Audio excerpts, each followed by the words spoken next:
mas não pode tirar, Com certeza. tratar os iguais de maneira desigual nessa situação aí. Então essa situação a gente precisa rever. Período dificílimo, a gente tem que falar a verdade. Crise, fomos dilapidados aí absurdamente, né? A gente tá com coisa aí, a gente inclusive criou uma figura nova no Brasil. A gente tem o corruptor sem o corrupto, né? Como é que pode isso, né, cara? É um negócio, uma excrescência, né, irmão? Você tem o corruptor, mas não tem o corruptos, né? E aí a gente tem isso aí. A América Vermelha, a gente tem que... Mas não vamos esquecer do mínimo aí que é importante pra caramba. E é interessante, nessa linha do que você falou, não sei se você já viu, cara, aquele documentário novo do Brasil Paralelo, Entre Lobos. Não vi, eu recebi ali o pushing pelo WhatsApp, mas não tive a oportunidade de ver ainda. É chocante. Tu conhece essa realidade, o público normal não conhece, né? Assim, estamos em guerra. Sacou? Concordo totalmente. Existe um exército do crime, um exército mesmo, do tamanho do exército alemão, né? Para você ter uma ideia, eu não sabia desses números, né? Eu terminei de ver hoje de manhã o documentário. Tem 500 mil mandados de prisão não cumpridos no Brasil. Cara, e isso já é ruim. Agora, quando você vê, por exemplo, um André do Rap solto, cara, não tem construção jurídica, ao meu ver, com todo respeito aos caras que são a nossa cúpula do judiciário. Não né? tem como justificar uma decisão dessa, né? Mas o direito é que tem que servir o homem.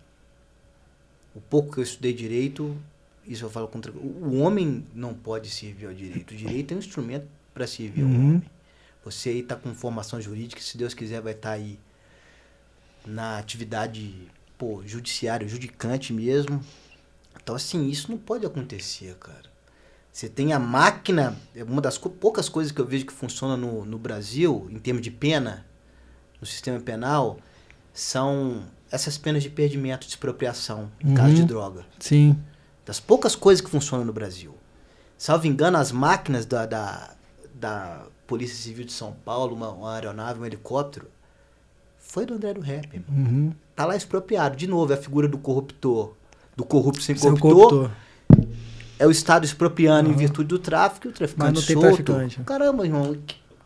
Você pode tentar explicar isso para qualquer jurista do mundo sério.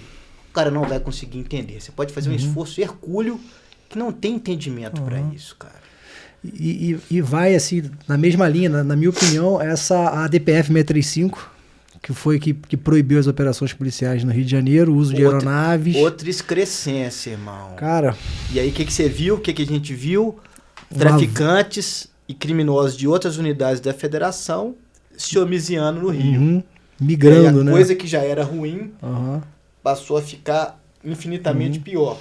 Sem contar o fortalecimento, né, do próprio terreno que ele já dominava. Sim. E a expansão desse terreno. O Entre Lobos fala muito disso. Os caras começaram a expandir o terreno. Aí outra coisa, né? Rua após rua. O que você pediu de recomendação de livros aí. Um dos primeiros livros que eu li que trata muito bem dessa parte de guerra irregular, Vissaco. Teve aqui também já. Sou fã dele. Então, a primeira vez que a gente foi no Batalhão de Forças Especiais para fazer... Acho que foi a origem daquele treinamento interagências, né? Isso foi lá mais ou menos em 2010 também. E aí, segundo semestre de 2010, salvo engano. Naquela oportunidade, a gente ficou uma semana ou um pouco mais lá, alojados lá e treinando com o pessoal. O doutor Marcelo, que foi um dos diretores da divisão, né? A família dele, muitos militares, né? O pai dele acho que foi militar do Exército. O filho mais velho foi comandante do BFE. Nossa. Então, um camarada sensacional, Mário. Foi general, ele ascendeu a general. O outro irmão que eu também tive a oportunidade de trabalhar, não trabalhei com o Mário, mas tive lá esse contato com o Mário, né? E que nos recebeu muito bem, e outras forças, PC São Paulo, e outras forças que estavam lá. Não sei se o corte foi esse ano. E o outro irmão, né, que é o Paulo, que também foi coronel do Corpo de Bombeiros aqui, também eu tive a oportunidade de trabalhar com ele na divisão de operações aéreas, que eu fiquei uns 5 anos lá também. que é outra especialidade que eu acho muito maneira e muito importante.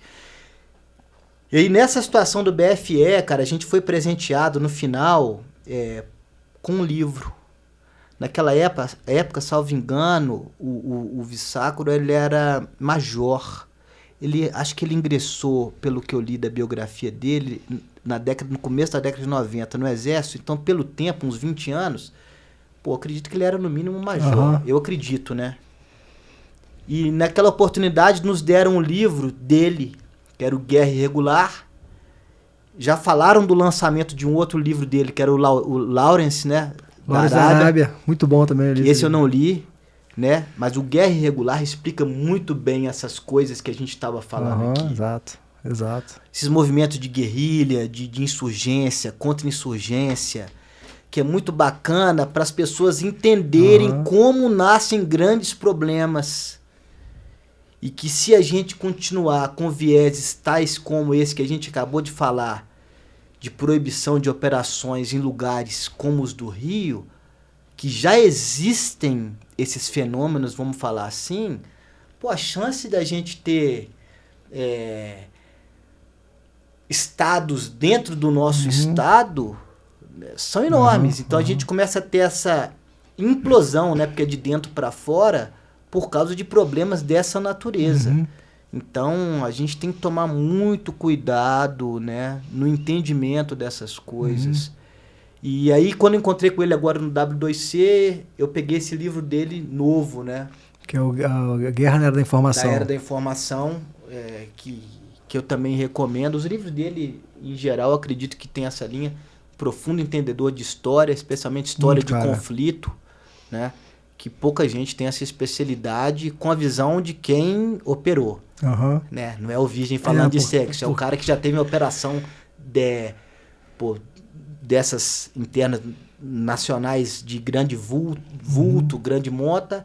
Salvo engano, ele teve no Haiti também. O Coronel Vissacro, ele é FE, né? Ele já foi comandante do batalhão da FE, então é um cara experimentado. Sou fã dele, fica aí. E assim, uma figura extremamente simples, humilde pra caramba. Coronel, não, chama de Vissacro. Aí eles no grupo do WhatsApp falam, professor e tal. Ele, chama de professor, não, Chaves, Vissacro, Vissacro.